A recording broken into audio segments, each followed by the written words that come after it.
Hello and welcome to the Ilene Silverman Show.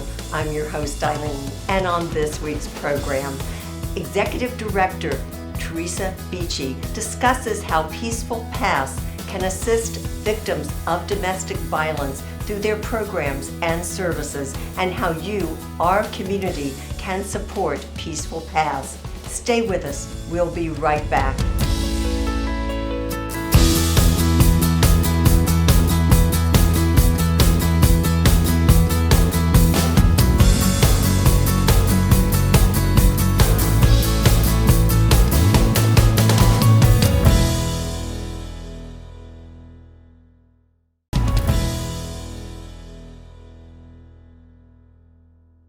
Welcome back. Thanks for joining us for our program.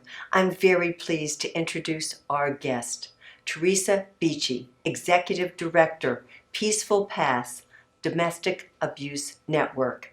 And Teresa, it is a delight to have you here. Thanks, Ilene. It's always great to be here with you.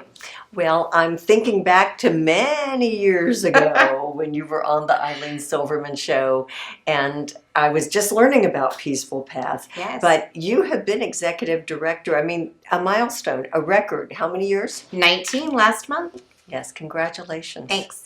I think that says a lot about your leadership and your contribution to this community. And speaking of contribution to the community, how many years for Peaceful Paths? We are celebrating our 45th year of service to the greater Gainesville region. Right. And you're in a tri-county area, right? We do. We serve Alachua, Bradford, and Union counties. Okay. Well, we always think everybody knows Peaceful Paths Domestic Abuse Network. So before you get into a little history, just to bring us up to date, what is Peaceful Paths? Describe your nonprofit. Well, our organization is the State Certified Domestic Violence Center that serves that Tri-County region here in North Central Florida. We provide a wide range of free and confidential services to adult and child victims of domestic violence. Everything from a 24-hour helpline to counseling and support services, emergency shelter services, supportive housing services, victim advocacy, legal services, you name it. If someone is coming in the door with a need, we do our best to try to meet that. That is impressive, very impressive. And everything, as you said, free of charge. Absolutely. Making a total difference. Well, how would you describe domestic abuse?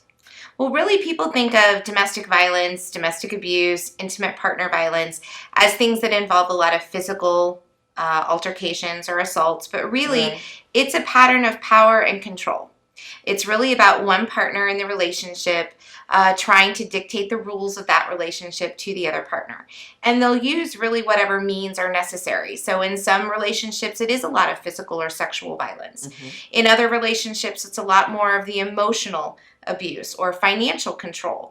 It could be isolating the person. It could be controlling the children, their access to employment, their access to education.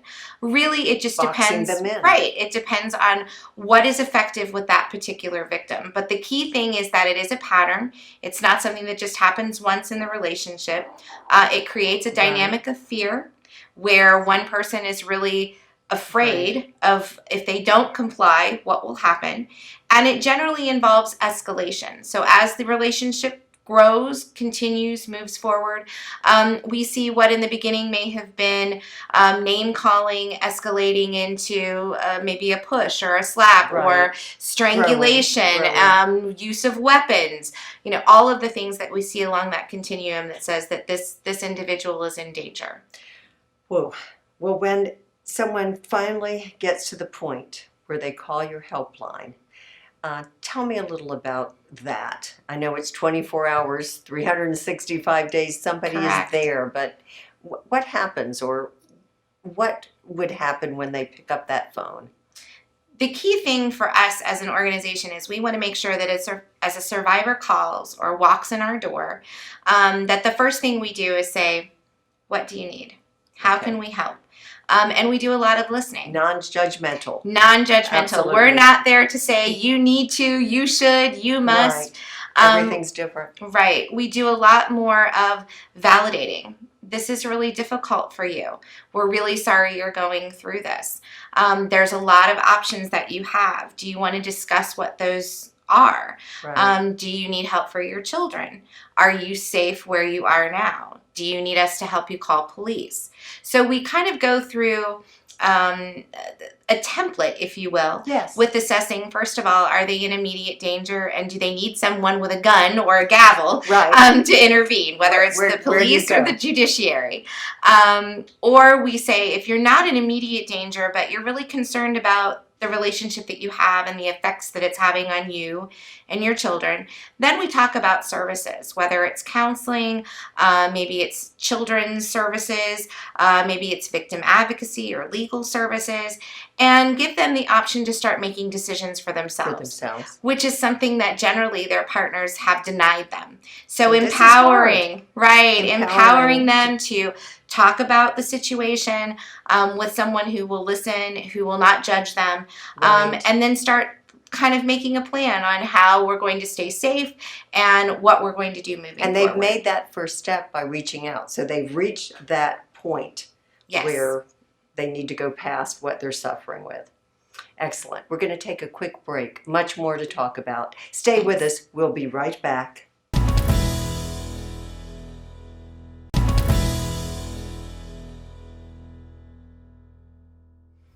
We're back talking about Peaceful Paths Domestic Abuse Network with Executive Director Teresa Beachy. And Teresa, you've sort of brought us to that point with that person. It's scary. It's frightening. Yes. Do people ever to back away and say they're not ready? Or Sure. I think that anytime we think about relationships, healthy or unhealthy, we know that leaving is a process. It's never clean. No. It's always complicated.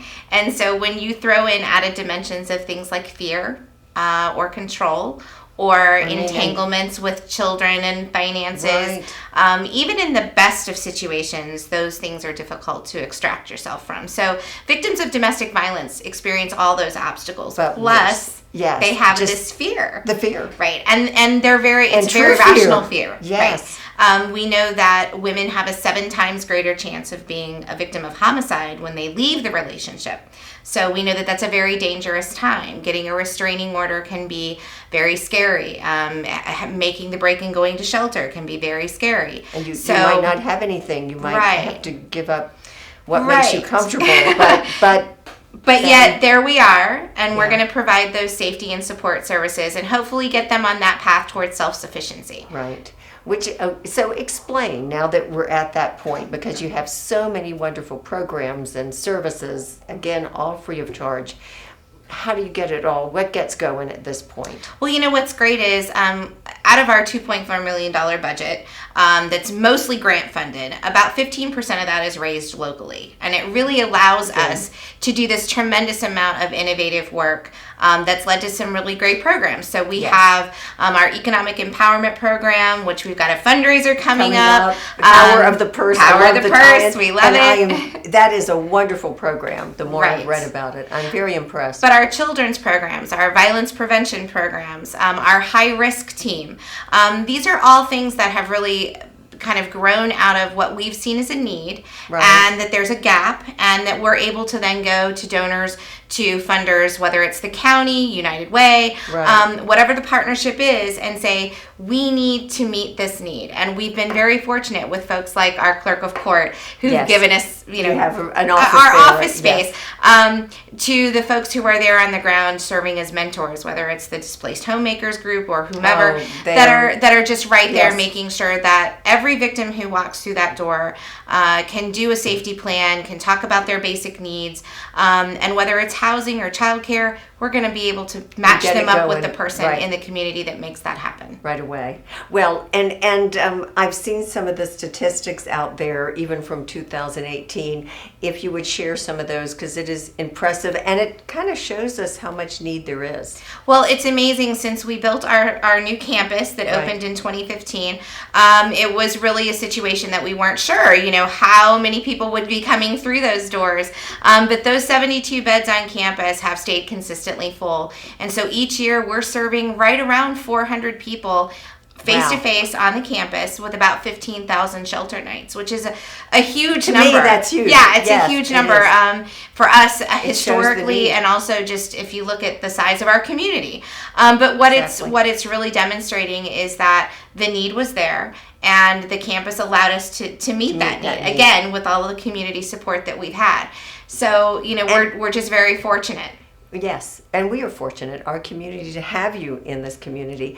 And what about calls to the helpline? How many have been logged? Because that in itself is kind of, that just shows you how much need there is. Yeah, we take about 2,500 calls each year to the helpline, and a lot of it is people just asking questions like, "Hey, is this normal?" Right. My sister's concerned about my partner, Right. and Is this a warning is this a signal? warning? And we talk a lot about what healthy relationships should look like and should feel like to someone. Because sometimes if people have come out of an unhealthy relationship from their parents and that's their model, they may not know that they're in one that is not healthy. They do very frequently begin to believe that this is what they deserve in their life because Yes. they're not a good person. They're not a So good this is all mother. they can They're get. not a good girlfriend. This So this is what they deserve because they fail.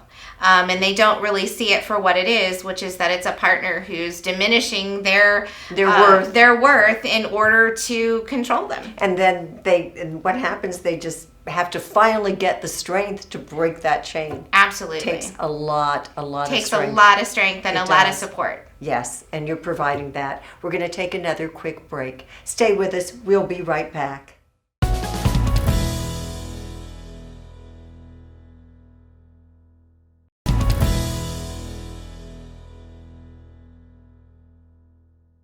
We're back talking about Peaceful Paths, Domestic Abuse Network.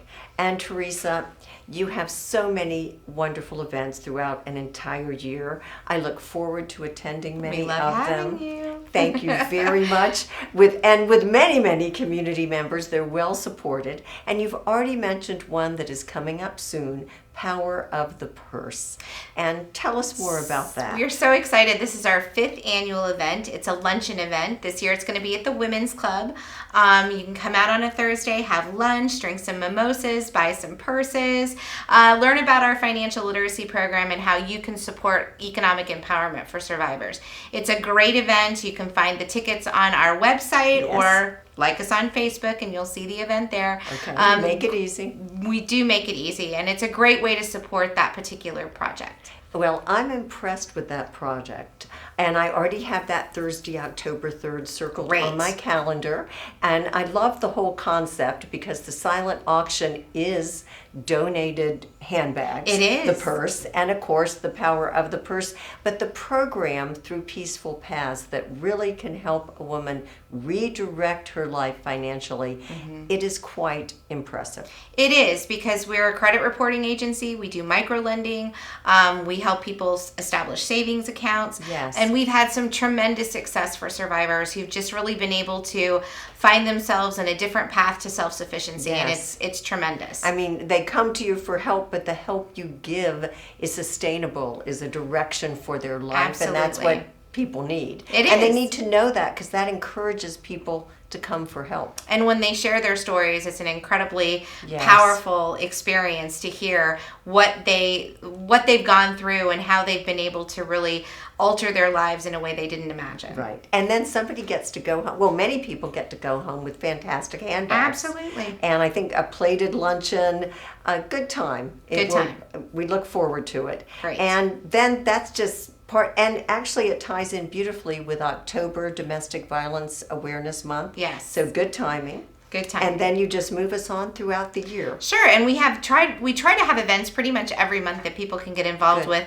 with. Coming up in the fall, of course, we're going to have our holiday giving program. Oh, Everybody okay. loves that. Yes. Look for the Trees in Publix coming again in November, where you'll be able to select families to support during our holiday events. And then, of course, in the spring, we have our guest chef cocktail party. Oh, one of my favorites. One Yes, of our yes. favorites. It's the Gourmet Foodie event in Gainesville. It's the only place you'll be able to taste homemade dishes from people's kitchens and their favorite recipes. I go back to some of the same chefs every year because I know they'll have their favorite dishes. Absolutely. And they are delicious. Well, Bobby Robinson and Melanie Shore will be our featured chefs again this year, and they always have magnificent dishes. So, we're really looking forward to that. About 4 times a year, we do a pop-up thrift store event.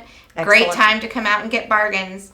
Oh, good. And it's a good time. Well, wait a minute. It's always a good time to drop off clothing, gently usused clothing, household items. Yes. And if you're always, wondering, well, what is it that we need? We have a wish list Wednesday every week on Facebook. All right. And you can always find our updated wish list on our website. So it tells you what's there that we're in most immediate need for. And whether it's back to school time or that's true. It's any of our specific food drives or things like that. There's always ways to support us, even if it's buying a brick That's to right. put out Tell front. me about that. That's right. We have a brick pathway in the front of our outreach office, and you can memorialize your support for Peaceful Paths by buying a brick and put a saying on it, or a favorite phrase, or in honor of someone that has been touched by this issue. It is a wonderful opportunity. And you mentioned testimonials, and yes, at Guest Chef at Power of the Purse, a woman brave enough to get up and speak out and tell her story.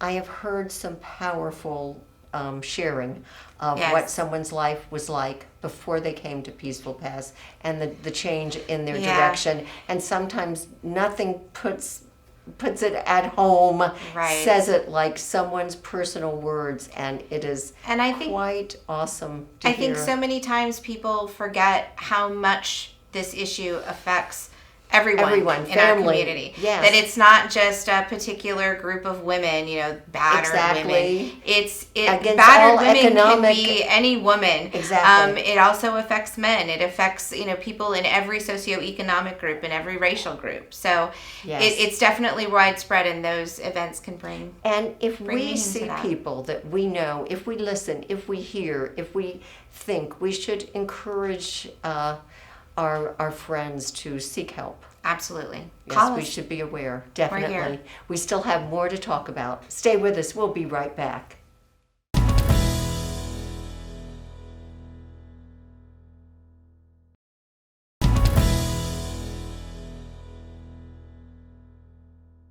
We're talking about Peaceful Paths Domestic Abuse Network.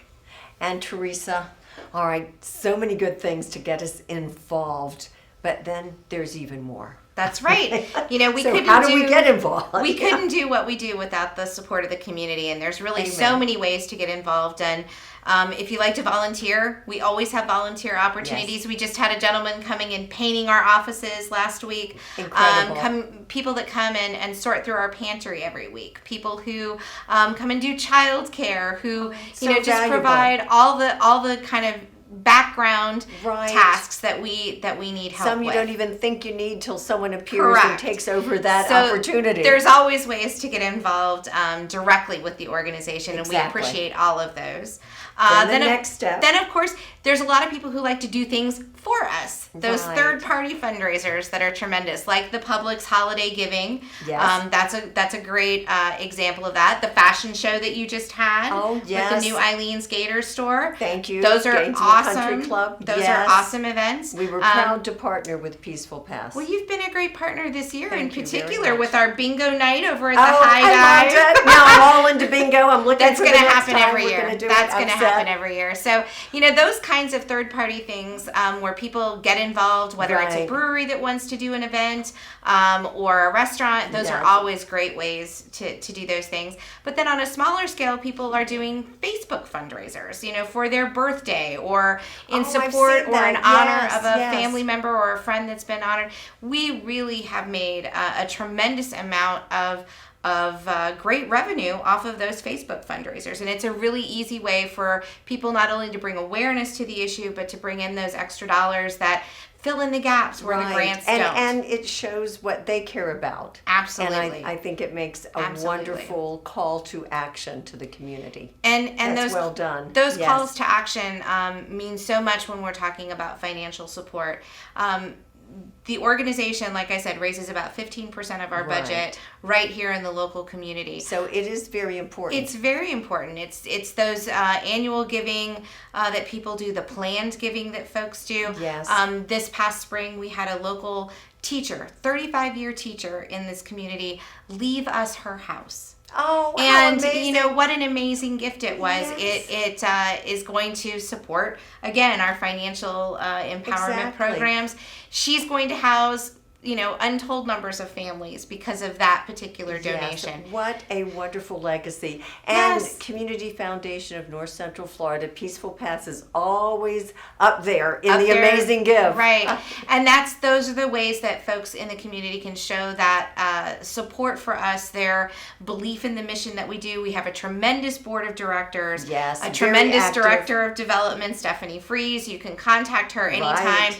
We have so many ways that you can get involved, whether it's sponsoring a room or sponsoring one of our events or just, becoming an annual giver. Come out, take a Get tour, to know. see what we're doing on the ground and see how that mission to save lives and create change is being acted out every single day in this community. I feel there's such a calling to so many in this community. This would resonate with the very thing they might be just waiting. Where do I fit in for my next purpose in life?